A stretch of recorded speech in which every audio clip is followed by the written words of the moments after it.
pledge allegiance to the flag of the United States of America and to the republic for which it stands, one nation, under God, indivisible, with liberty and justice for all.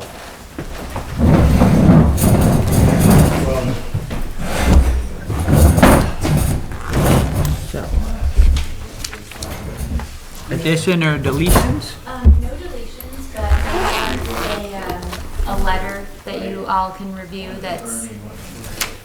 that's an issue to, an opportunity to communicate the changes to the personnel policy. So, and I also have a quote to get it reprinted. Okay. So I figured that could be under old business. And then I had gotten an email, Deb forwarded it to me, and I had forwarded it along to you and Keith. It's about the complete streets reporting. It's due on Friday. I had just gotten a first email reminder about it last week. I don't know what it is, so I was hoping that Keith might be here to speak to it. I tried to, but anyway, that's on the agenda as well. To talk about that. Okay, excellent.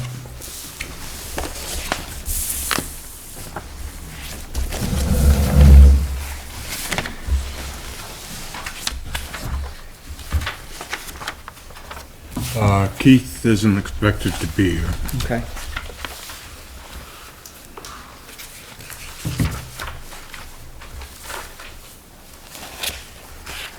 That's it, okay. Introduction, I guess we know everybody. Pretty easy crowd tonight so far. There's the sign-in sheet back there if anybody wants to. The minutes. Has everybody reviewed the minutes? There's one, unless before anybody contributes, Bob asked that I reword number 7, section G, the Emergency Management Director's report. The letter from the Vermont Department of Public Safety thanked us. It didn't speak to our involvement. It thanked us for our participation. So I made that little wording adjustment. Tune that. Yeah, tune that. I didn't see anything else that. Dave Ricard was not put on the list of others in the. Thank you. There were a couple that were difficult to read.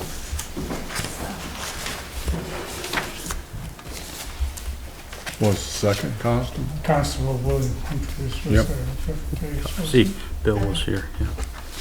Anybody else? And I got Bill. And there were just a couple of names that I couldn't make out. Rather than butcher them, I just didn't. Okay.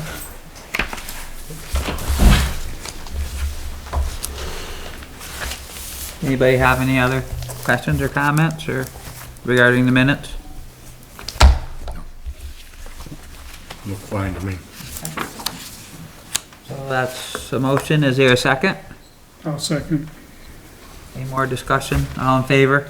Aye. Opposed? Carried. Okay. Approve. Pre-requested? We're rolling right along. Announcements? None for me. None from you. Zoning administrator. We had submission from Jonas. His report says not much to report. One subdivision application was withdrawn. He met with the property owner to discuss a potential subdivision. A farm structure application will be submitted shortly, and that's all. That's all. Nice.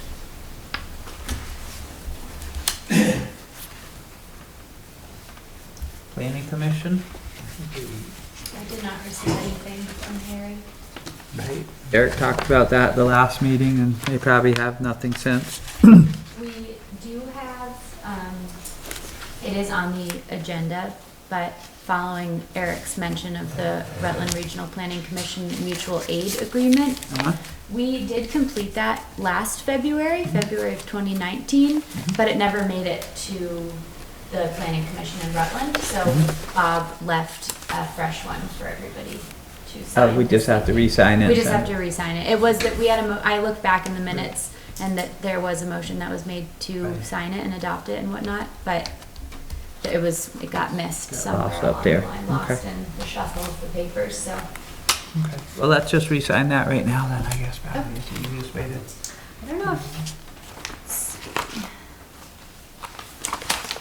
Now, sure, I remember talking about it, that, Yeah, I went back because I knew we had done it, and so there it was in the minutes. I think February 12th of 2019. So this is it, and he's left. So he's left sticky notes. One should be signed by you, Mike. He suggests a select board member is the alternate for contact information on another page, and same thing on another page there. So he's marked. it's all about me then? Pretty much all about you. Oh, great. Thank you. So do we need another motion since there's already been a motion made? I don't know. I wouldn't think so. Okay, I'll just make a note that we re-signed.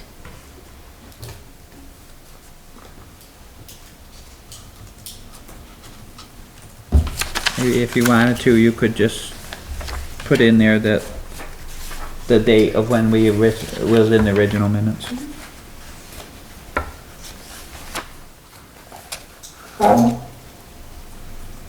Bob, that's a good job for you. You can be the next guy.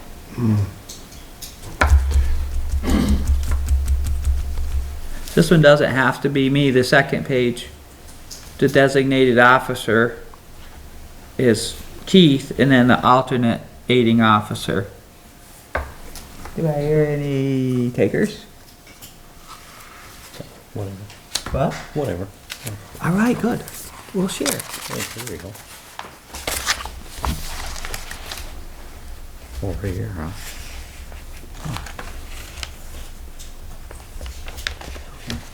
I'm just looking at the second one. Can be you too. So Ed's going to be the alternate in the event that Keith is unavailable. Nice, thank you.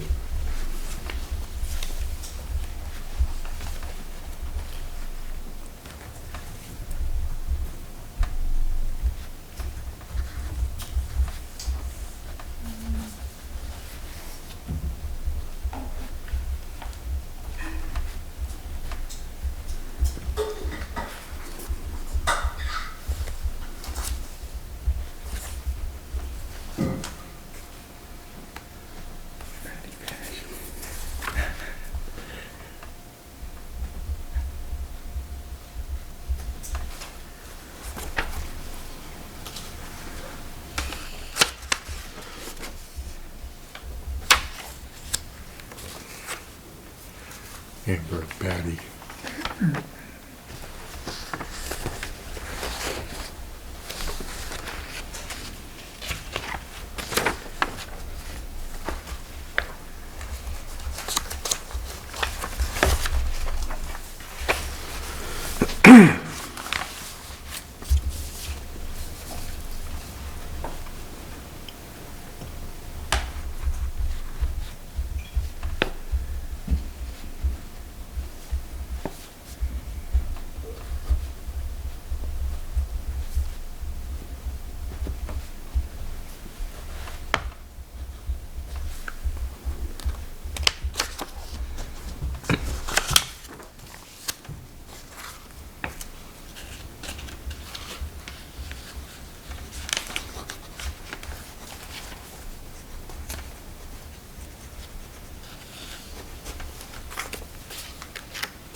You don't come think of it, I may not be on this long. Bye. I may be retired like next month. We'll figure it out then. There you go. You're on tonight, Yeah. so we're good. That's all that matters. Thank you. Just more paperwork.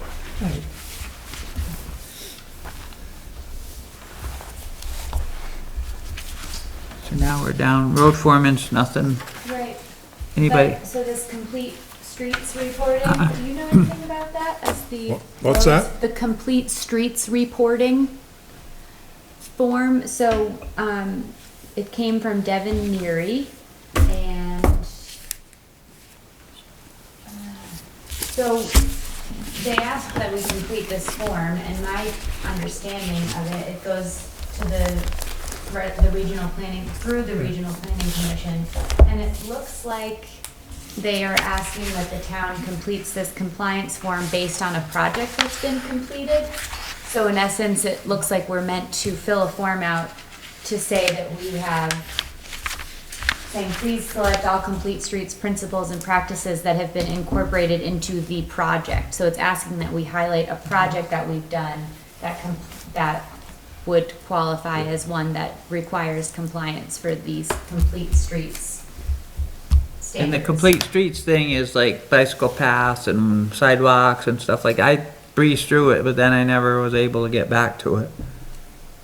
That's, yeah, I mean, to be totally honest with you, I've reviewed it through the email, I just don't know. It really doesn't I don't fit know. any of the projects we've worked on. All the only thing we've worked on is these back roads that you can't do that. Right, so, I mean, I can reach back out to Devin and Devin Neary and Yeah. just let him know that we don't, I wasn't able to get formal confirmation, but it doesn't seem like any of these are applicable to any of our recent projects. But I just wouldn't, I don't know, I Yeah. don't want us to not do it and have Right. missed something. Right, exactly. Would you like me to reach out to him? Just and- reach out to him and say just don't say that we haven't, just kind of leave it a little bit, like, we were really not sure if the projects that we've done Right, in Keith was, unavailable. yeah. Because we got our first reminder on February 5th. So it's been sent between the last meeting and this one, but I just wanted to make sure that you didn't know of anything, so I'll reach out to him and just confirm. I can't think of what it would be. Did you send that to Chuck? Did you ever see I it? think I sent it to you originally, but I'll resend it, so you can just at least see it. Because I was started to read through it and it didn't look like there was anything that was what we'd been working on for sure. Okay.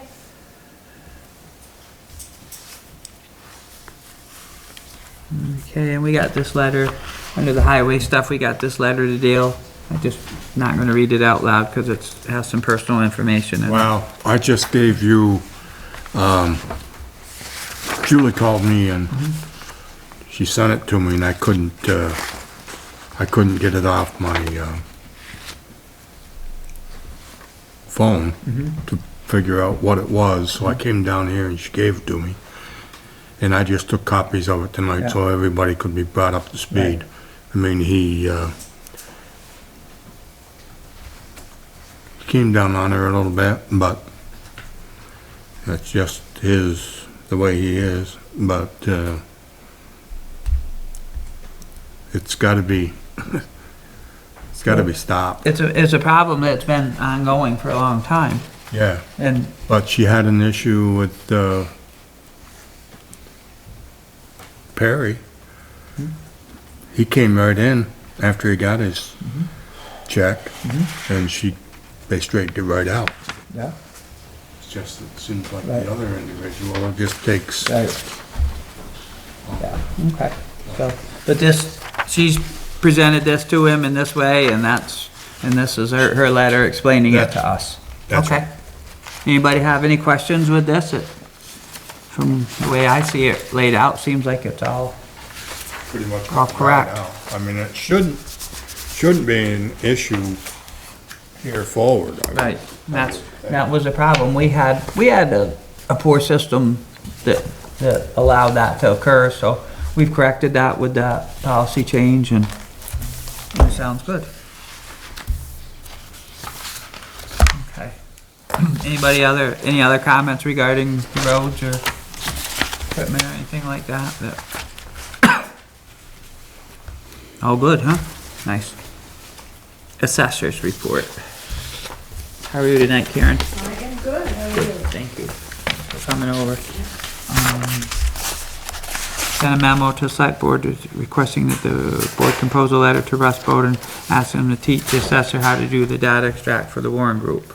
Okay, so there was back and forth between Russ on that, and did you do some research on that, Don? Well, there's a there's, Lisa also put together a memo. Okay.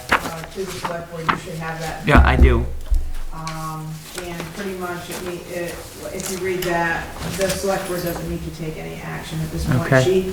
What it boils down to is, she was able to get instructions from Thomson Reuters on how to do a data extract from ProVal to send to the Warren Group, which she did. The Warren Group is not pleased because it's not in the format that they would like it in. She then called VLCT, and I think you have a copy of the VLCT rules for public information, and we are not required to provide data in a specific format. As long as it's available to the public in any format, that's all we need to do. So we have complied with all of our public records requirements as far as the state is concerned. So. Okay. So, I kind of didn't pay a huge amount of attention to, the Warren Group is, They sell information to realtors and whoever else wants it. So they're getting information from us about all of our data, how many bedrooms in your house, how many bathrooms, you know, everything that a realtor would need to know to make a comparison for sales purposes. And they are selling that information. okay, So it's kind of, you know, right. we could charge them for the information if we wanted to. That's perfectly legal for the town to charge them. What's been happening in the past with Russ and his other towns is he is remotely accessing their data and copying it, and he is selling it himself to different places, which is not what's supposed to be going on. So far, he hasn't been able to do that with us, and that's kind of why he's a little cranky. So, we're circumventing Russ at this point, Okay. which she states in her. And basically, we need to at least provide, even though they're a group that resells it, It's public record. it's public I mean, record, so we have to provide it, kinda. right. Okay. All right, so now I understand a lot better. the point which I wasn't able to express last meeting was that there, with this Thomson Reuters company, there is another option. Russ doesn't hold us over a barrel. Right, well, with any software, the company that you're using, you're kind of at the mercy of their consultants, whoever you happen to have in your area, and Russ is the only one we have in our area. And with Visions, it's the same kind of deal. Lisa was a little disturbed about how the consultant worked with her in another town with Visions, and she went to a training seminar, so it was a whole different atmosphere. Everybody there was very helpful and very, willing to do whatever she needed them to do for her. So you're kind of at the mercy of the consultant wherever you are, whether you have a good one or not. We can work with Thomson Reuters. It's a little harder because you have to wait.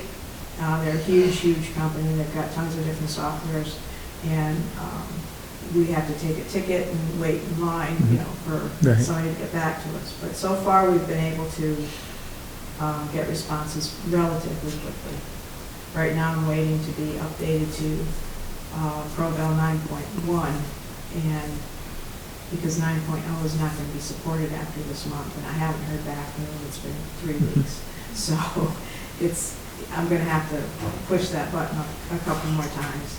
And there's also, we've heard rumors that Thomson Reuters is going to phase out ProVal in the next 5 years. We don't know if it's fact or not, but we've heard rumors that that's going to be happening. So it's another thing to keep in mind, that you may, when we get around to having to do another reappraisal, that's the perfect time to switch to a different software. So you may want to keep that in the back of your mind. Do you have any idea how much it would cost us to change to a different software program? It depends who you go with. The state is also talking about changing out their software system, so I have no idea where we're going with this right now. We're still waiting to hear CAMA is Computer Assisted Mass Appraisal. okay. But, okay, I didn't know if that was a particular brand or something like that, No, but, it's just any brand, that's what it's called. what, is there several out there, or is there? There's Patriot, there's Visions, there's ProVal, the state uses Microsolve, which is, supported by them, and it's part of NEMRIC, it's integrated with them. It's integrated with the NEMRIC system. Right. So there's Would no- that possibly be a It's better an choice, option. or? It's an option. It's certainly something that would facilitate data entry because they are integrated. Mhm. And there are classes for that all the time, so that's a good option. I don't know how competitive they are price-wise, I don't know for that. Well, it's not something that we have to switch over right now, but we gotta keep it on watch to see Yeah, if, keep it on the back burner, that this is something we need to think about. that more than likely we'll end up needing to change, okay? 2020 GL? Inspection letters, tax, okay. Inspection of 2019 was, solar installations over 50. 50, okay. Do we have any over 50 in? Well, we've got some in the works. Okay, those couple Keeping on top projects. of those, I sent a letter out to Mr. Hand, and Mhm. he did respond. Okay, So he gave us an update, and it looks like 2 of them will be online this summer. So Okay. as of then, we should be able to inspect them. okay. Lisa's schedule, it's Monday the 10th and the 24th. Karen will be in the office on the 3rd and as necessary. Okay. 17th is closed for President's Day. Okay, thank you, Karen. Good. One other thing I didn't think of until just now is, we never heard back from the board regarding whether or not our budget was approved. We What did- didn't have any communication from the board on that. Okay. Let's see. I think it was.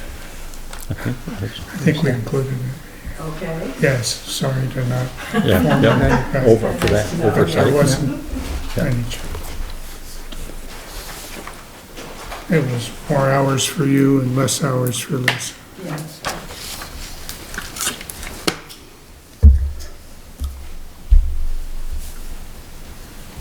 Thank you for driving. Thanks for coming over, Karen, and explaining that to us. Now we got the letter from Lisa, and then we can just look that over.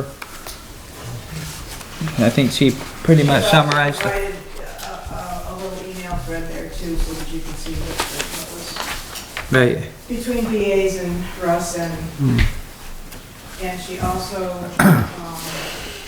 if you need to see it, I couldn't find a contract for Russ Okay, in these offices anywhere. okay, So, you shouldn't be working with him at all if we don't have a contract. She did provide a contract from Proctor, who did the reappraisal up there.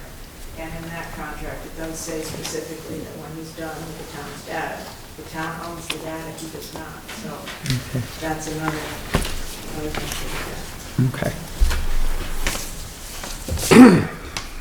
Town clerk's memo. Memo regarding correspondence from Russ. The LTC model public policy guides. That's all part of Lisa's. That usually includes the assessor's memo and the third memo.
everything. Assessor's office was all part. Bob, 2 fleet permits. Got 'em here, what's up? Liquor license for Sheldon's. I've got that here. She asked that everybody present please sign it.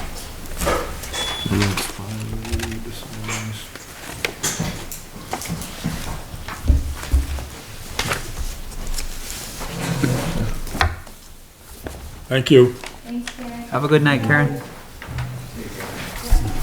All in favor of signing the liquor license for Sheldon's? Oh, somebody need to motion and second it, right? I'll make the motion to sign. I'll second. All in favor? Opposed? Carried.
No, heavy wasn't it?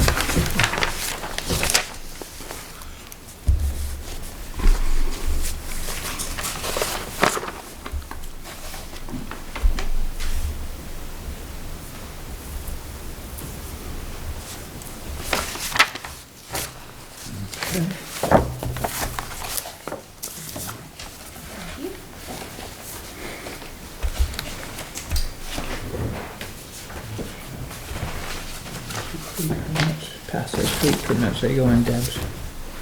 Thank you. Town meeting update ballots have been received and early voting has started. Warning the bond. Warning in the Lakes region press last week, 2 warnings to run again as they did not run the updated warning that was sent on 2/3. Town warning to run again, okay. Town reports deadline met, but the issue on their end caused a delay in receiving the proof. Proof approved yesterday, report is in print. Printing the warning on paper satisfies the law and getting the warning out to the public. Poll workers have been procured that could use the help. We can get a end of the day. Rupert School's ballots come to Pawlet at the end of the day to be run through the tabulator after officials close the election. No voting will be allowed after 7 p.m. on election day. The school information meeting on 26th, I believe they're working on the school report for mailing soon. Have a wonderful evening. February 26th. Yep. 2 warrants to be signed. Anybody wanna make a motion? Chuck making a motion? Yep. Ed second it. All in favor? Aye. Opposed? Carried. 38 checks, 25 accounts payable, 13 payroll. The third state aid payment and an amount of, what, $24,418 been deposited in the highway money market. Tax collection has been going well, do not have accounting done yet, but we'll be finishing up. As postmark mailings coming in this week, we'll be turning over to Kim the delinquent list this week as well. There's a bill from Primer, Piper, Eggleston, Kramer, and PC that regards a library bond vote. Should this be paid from general fund or as opposed to library budget?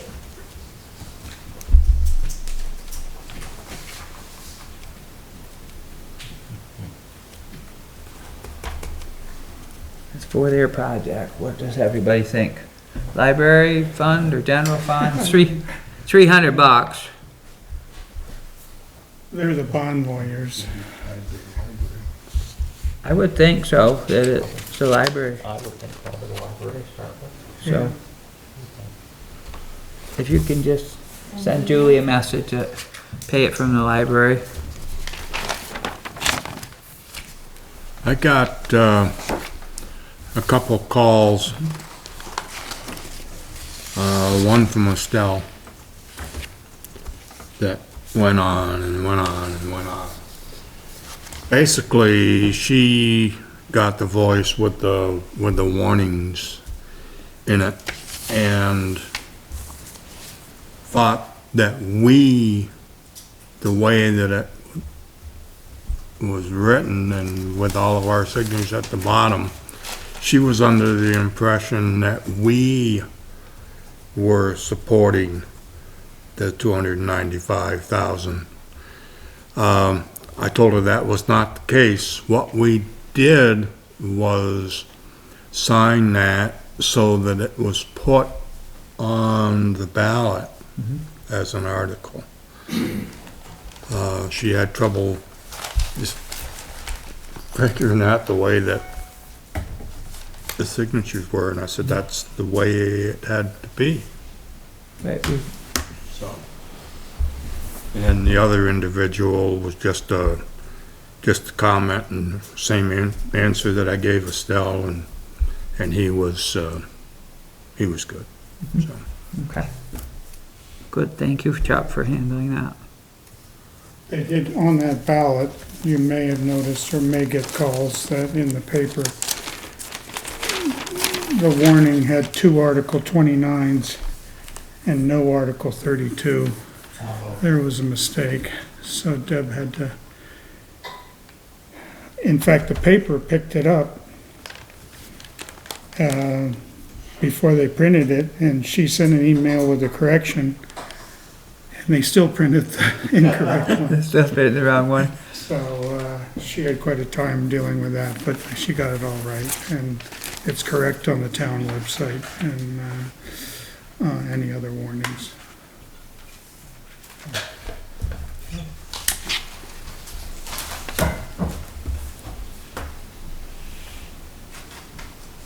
And anything else on the town treasurer? We're all good with her?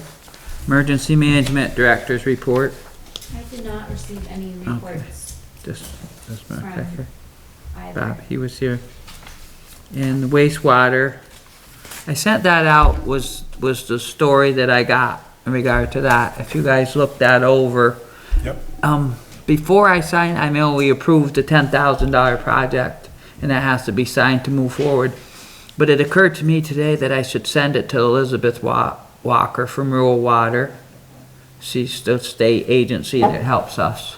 So I sent it out this morning, but I didn't get anything back. But it's, for one, if she doesn't have any questions, everybody's okay with me signing that and put it back. That's what we voted on at the last meeting, to do that. So that put all that laid it all out, exactly the scope of the project. Did anybody have any questions or concerns with the scope of the project there and stuff? So All it said was identifying an individual. Was that somebody from Tums or? now it's, well, probably Jill will be working with us, but Okay. and then I'll need to be, I'm assuming that I will be the one to Yeah, okay, to work with them and from our side. right, So okay.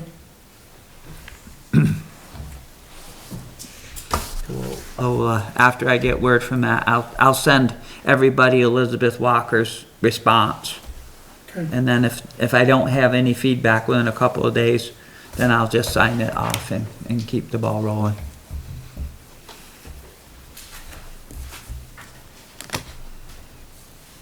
Okay, so that's about where we're at with it. Oh, she sent us a story and I didn't even get a chance to read it. I haven't. The one that you emailed to Didn't me she, yesterday? yeah, but didn't Jill send out a report for the month? I thought Yes. a few days ago, right? Okay, so here's the B-Towns operations update for the Pawlet wastewater treatment facility from January 1 to January 31, 2020. In addition, the submissions for the January DMR are attached for your use. Future priorities: 1, the select board to sign the feasibility study agreement. 2, continued pumping issues at Spruce Gum Pump Station, pump number 1 not working. 3, next sludge pumping approximately March 2020. Please let us know if you have any questions. Okay. So one of the problems, she's had A1 down there working on the pumps, but they haven't, for some reason, they're not switching over correctly. The pumps are supposed to, one pump will pump, and if it can't keep up, it gets to a certain level and the other pump is supposed to kick on, or if one pump doesn't kick on, the other pump is supposed to kick on. So there's something that's not quite right that they've been working through. They had a problem with Egg Street. They had all the pumps corrected and one pump stuck and the other pump didn't kick on, and so she's been trying to work with them and figure out, and she's had to stand up to A1 a little bit because every time they come down they're charging us, and she says, this isn't right. And I said, well, you know what's going on. She says, do I have the right to fight them on this? And I said, absolutely, because if you have any problems, let me know, I'll get involved, but you know exactly what's going on and what you feel that is not right about this, you know, and you're the one that has to call them and stuff, so you will open up the conversation with them and explain to them what you're not satisfied with. And so she had a talk with the owner and the guy that does a lot of the work, Nick, and I think they were getting it worked out. So that, and she said one of the problems is their correspondence isn't good. Like all of a sudden they'll call up in the morning, we can't pump today.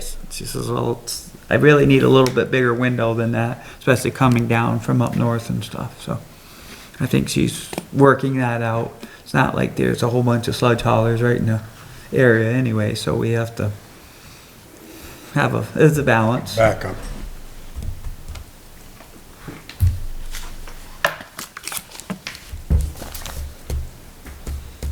Our PC mutual aid agreement is done, and new business.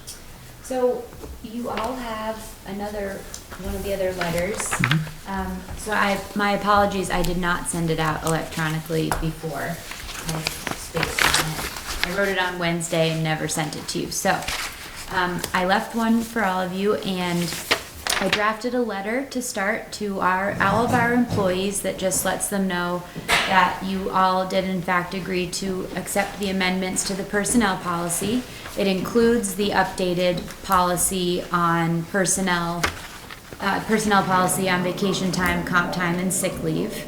You can read it and see what it says. And I thought it would be nice to send that out just so that everybody knows about it. And then I also reached out to a company that Julie has used called Trend Business Solutions to ask about getting our updated personnel policy printed out, so that we can give one to all of the employees, and like we had talked about, ask that everybody just sign off on it to acknowledge the fact that they have seen it and know that it exists. So I estimated that we would want about 30 copies. I think Julie said there are maybe like 23 people that she thinks might total want to receive a copy. So with a couple of extras, he said 30 booklets are $7 each, with shipping costing approximately $20. So that's about $230-ish to get this done. So I just wanted to run it by you and see if you thought that letter was fine. You're welcome to review it, and if you have any edits or suggestions, we can make some changes.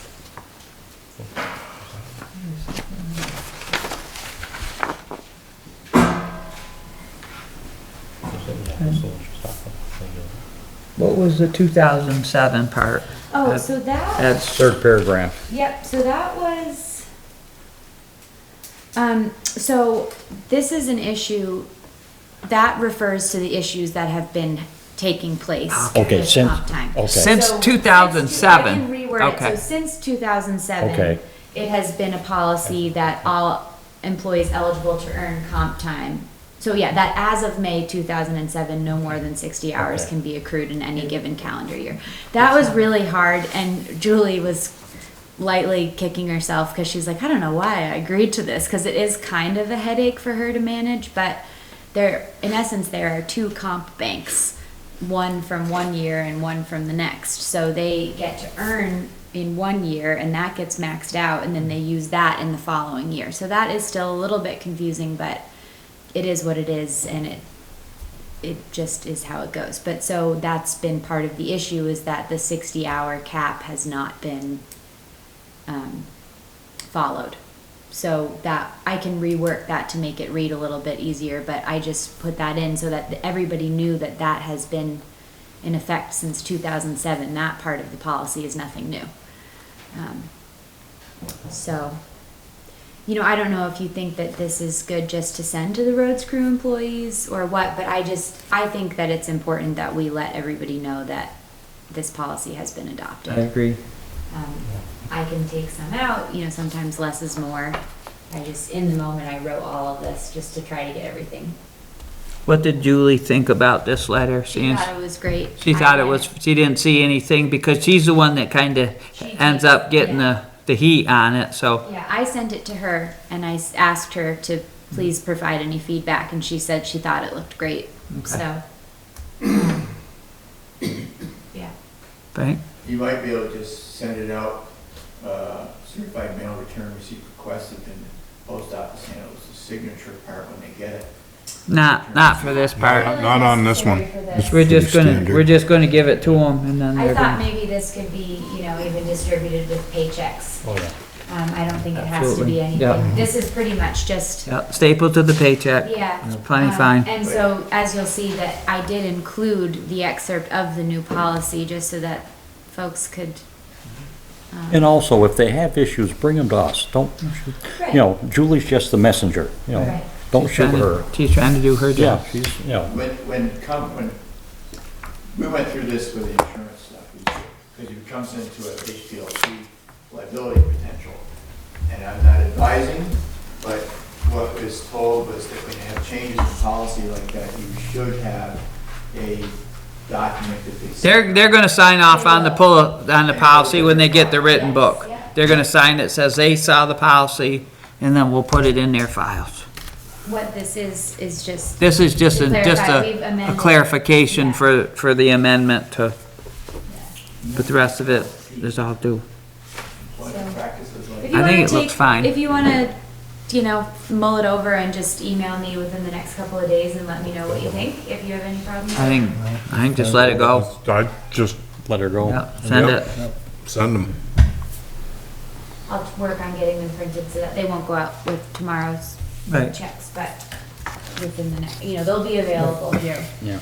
And do you think that every employee should get one, or just, I mean, every employee will get the entire booklet when they come in? Right, but I don't know if this is more- particularly only pertains to the highway employees. Okay, so we can. They're just the get- only ones that get comp time. Right, they're the only ones that utilize. So those three people are the only ones that need it. Okay, You give something to somebody that doesn't pertain to them, and it just makes for more chaos.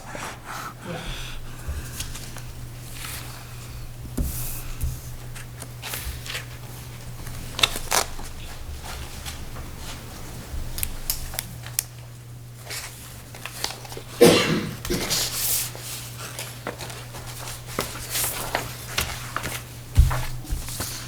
Okay. And then, do I need a motion to move forward with printing the personnel policies, or I can just say you're all unanimous? That's a unanimous, just general consensus. It's such a minor amount of money, $250 on the outside, so.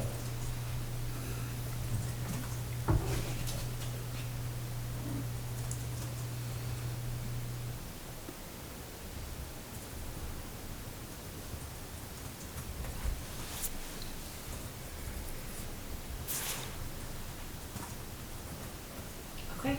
So, is there any other new business? Not for me. Public comment? Harry, excuse me, Mark. Marty. Yeah. Has he been back here the whole time.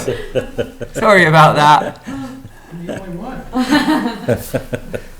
Yeah, I just, this afternoon, I picked up the library projected cost estimate, and I know that this is coming up for a vote, but there are things I just wanted to bring out for your information. And I've gone over it. And I looked over the drawings again. The drawings are still showing the front step design that, I had spoken about before as being probably inappropriate. Without, Basically, the monolithic floor with the great riser and steel bar nosing within it, but no protective edge or anything like that. And I had made the point previously that if that nosing is damaged in any way, there's no effective way to really actually replace it. And that's why, going back about a year or so ago, I suggested using bluestone treads, which are a lot stronger and can, in the event of damage, the unlikely event, can be pulled out and replaced. So the drawings didn't reflect any changes, so I'm assuming that you're still moving forward with the original design. And then going over the cost sheet, which was dated June of 2018, they had flagged out front step replacement allowance of $5,000, and yet attached to it were two bids, which were in the neighborhood of $21,000 to $22,000. So you've got a discrepancy in the budget, and that goes down, and it will affect the bottom line. Some of the other items that I flagged out, they did not define finished carpentry retrofit to the bookshelves, which would have to be taken out inside the library. Those are all custom bookshelves. Jim Andrus built them. And you're going to probably lose 2 bays in order to get the door to come in there. So I didn't see that in the budget. There's also a line item for EFIS, exterior insulation system. I think, does anyone not know what EFIS is? Okay, then I'm not sure where it's being used or why it's being used. It's probably not an appropriate material. I'm not sure what they're planning for roofing in terms of material. They budgeted $5,500. That tells me it's probably not slate to match the original roof. So I don't know if there's a spec book on this job, is there?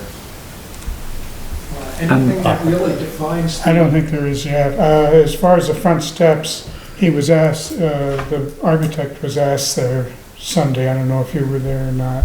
No, I purposely did not go. Okay.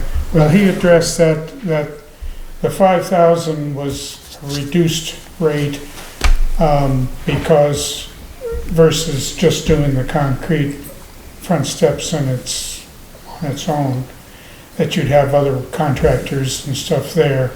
And then he said from the floor that would be like 15. 15 was a closer figure. Well, as part of the... Those bids of 22,000 were the separate bid when it was a standalone project. I see the date on it. And also at a previous meeting, I'd also mentioned at least one local mason who's fully insured and would like to bid it if the time comes to do it. So I can, again, send you that information. But I spoke with him and he said he'd be very interested in He's not really a large operation. I think both of these contractors really work to a larger scale, so they have a larger overhead and markup. And these are things that as you pick your bidders, you want to be looking for the people who can give you the best price. Did you, put all your notes in something that we could have and compare and look over, or? I'm actually going to. I Okay. just got this stuff this afternoon. But just to run through a couple of other things, the chairlift, and I spoke with one of the retired fire marshals, and he told me that in order for that to be a valid means of emergency egress, they would need an emergency generator. That would be battery operated, I believe. There's battery backup to it, Marty. Okay.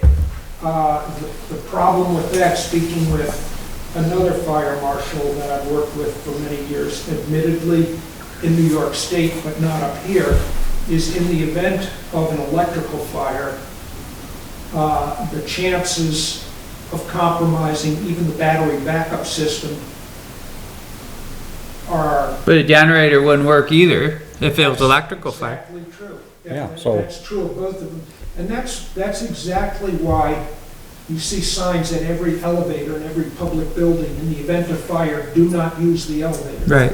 And the chairlift is pretty much the same. And I'm speaking from experience because I've put chairlifts in on any number of projects, and some of them public buildings. So I know the limitations of them.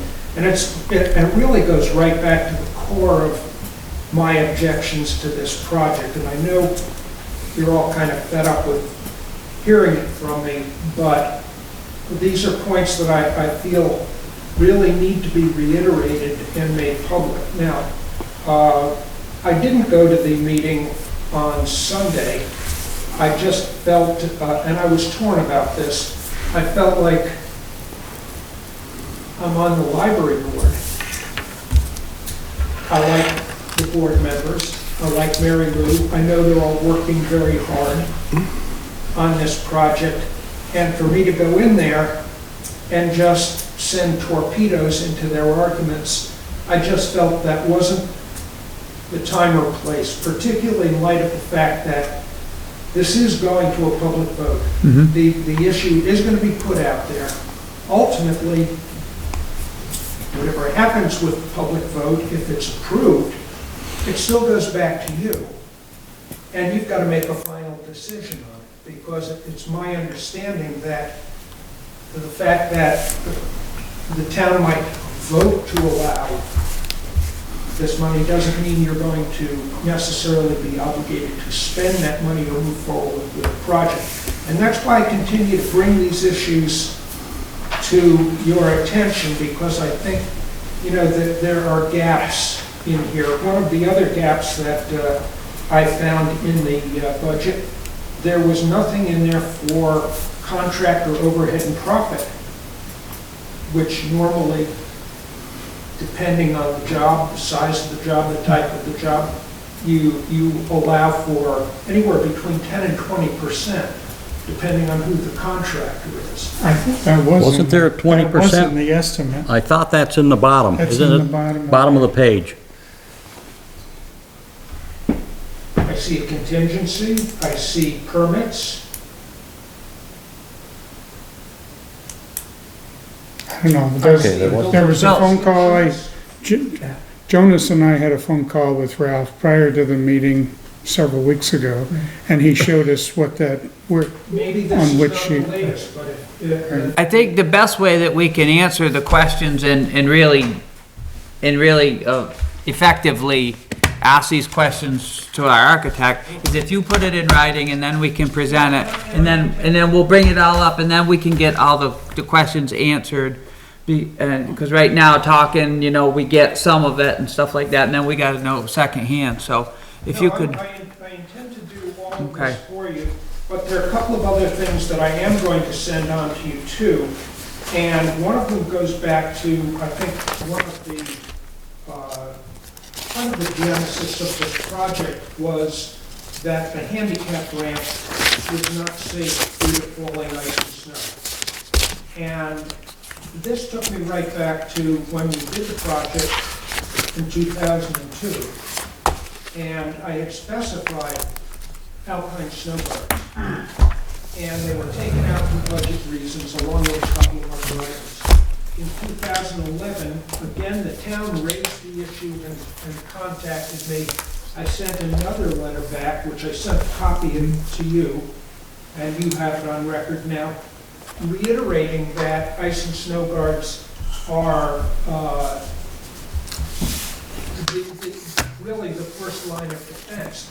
Mary Lou's car just got $1,900 in damage from falling ice and snow, and yet I was told that the issue was raised this Sunday, and it again was stated that ice and snow guards are not effective, and this is not true.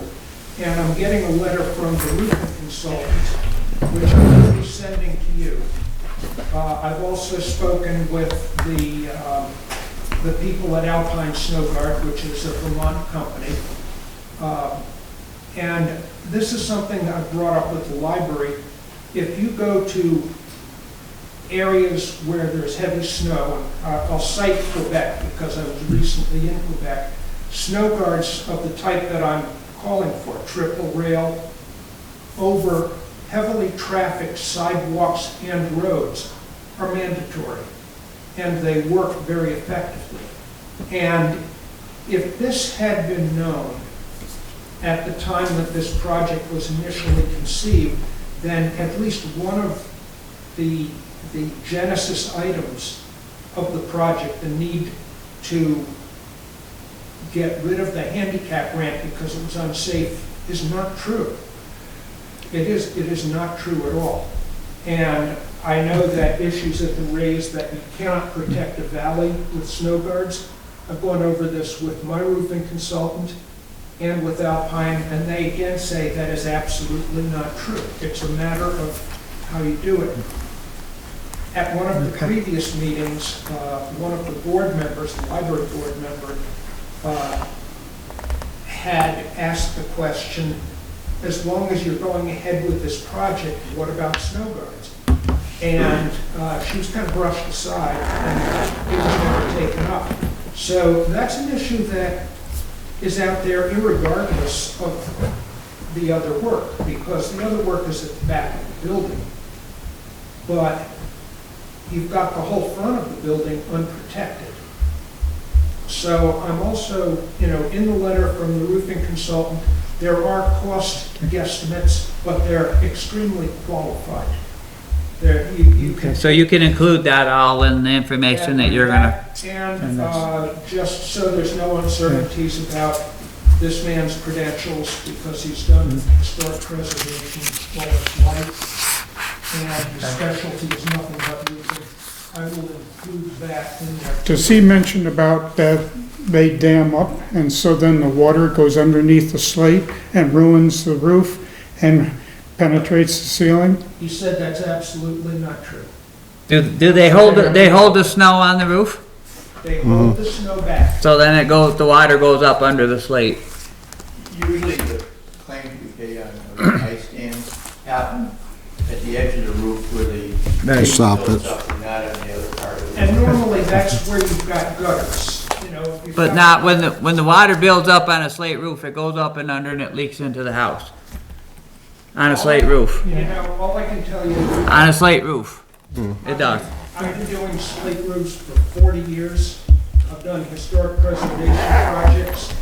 I have never, ever had an ice dam problem on a situation like this, and never, ever as a result of snow guards. Snow guards are considered a necessary safety feature in most municipalities where you've got a public thoroughfare. So we've just not faced that kind of problem. Yet the ice and snow dams that you normally encounter are gutters that take a lot of water, they fill up and then they freeze and then they back up. Okay, so So I will be getting you that, and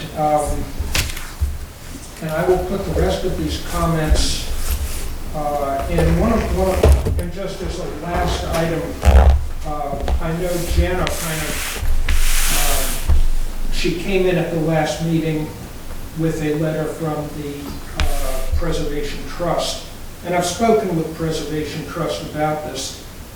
Jana had not mentioned at the library board hearings that she was planning to come in here, so I had no idea that discussion was going to be had. And you have to put into context exactly what Preservation Trust is really saying about this project. They do not review proposed designs. They give a thumbs up or a thumbs down on something. I think they do go over the design. I actually spoke with the woman up there and she told me, and I'll That's not what she said in her letter. That's not what she said in her letter. Did you see the copy of the letter that? No, it's not made available to me. I will give you a copy of mine.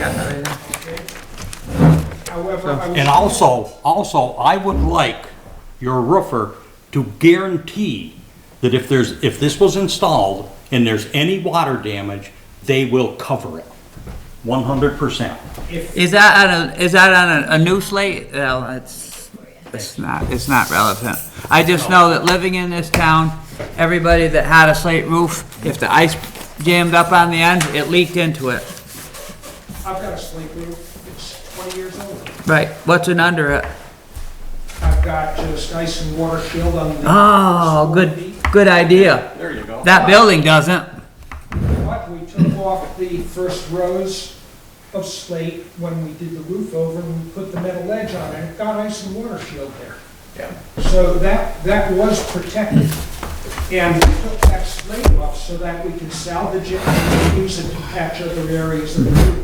So yes, it is. The edges are protected up, I think, 3 or 4 feet. I forget what width of ice and water shield we used on that. But if you go around the entire building, We have all of that had in the metal past, roofing, in that library, water damage already. A Form 2 policy, different types of policies that they always don't cover a back of ice, some do, Form 3 does. And when we pay claims on this stuff, it is usually the dam was occurring right at that edge where the heat was being, and then it came out over the even, it got colder, that's where your ice built up, and your dam was more associated with the wall area, not further up. If these guards are further up the roof, you probably wouldn't have the same problem. The whole catch-up. and they normally That's what are. I'm getting at. Yeah. You wouldn't be putting them Yeah. right onto Yeah. the net. You'd be And when putting they them up in the slate. restore Well, all these questions are questions that Thank you. we'll Yep. work through with the And as architect. far as, my consultant guaranteeing it, and taking the liability for it, if you want to hire him, but I would also stress that in 2002, he donated his services on the library, and since then, he's been donating his services and consultation. And if you want to hire him, he's a pretty high-priced guy, because he works for a lot of very prestigious organizations, but his specialty is specialty roofing, slate tile. and Way things over like 3 that. minutes. Okay, well, thank you for bringing these up. I'll look forward to I'll that. get you a letter on this addressing And all I'll- these issues. Make some motion tonight if you want. Frank's got one quick question. I got 4 points.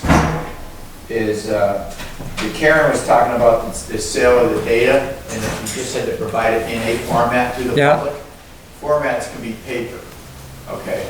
It's just providing it, so nobody has to Yeah, come in and. so we're fine with that. Way on that, I just want to say. Yeah, The other thing is that many of West Pawlet, and you're going to hear more of this, are not happy with sewer increases. I'm getting. it's very unfortunate, but there's no alternatives. Just Good saying night. that. And also, because it's will affect real estate sales and stuff like this, is the place next door to me between Mitchell's and us is the White House. There is, the woman was walking around her, she says it's been moved from 185 to 85, now at 44,000. Okay, so if it's, we'll see where it goes at a lower price. And And as a little FYI, the Dixville Notch election, they had 3 write-ins for Bloomberg, 1 for Bernie, and 1 for Mayor Pete. There's 5 residents of the town, one's Republican, and the Republican primary was a write-in for Bloomberg. Trump, just as a little, that's the first votes they counted that up. They voted. Well, thanks for letting us know, Frank. Have a good night. But Bloomberg's not even in the ballot. All right, it's your turn, Ed. Now we got this figured out. Thank you all for I coming. make a motion to adjourn. Good job, Ed. Thank you.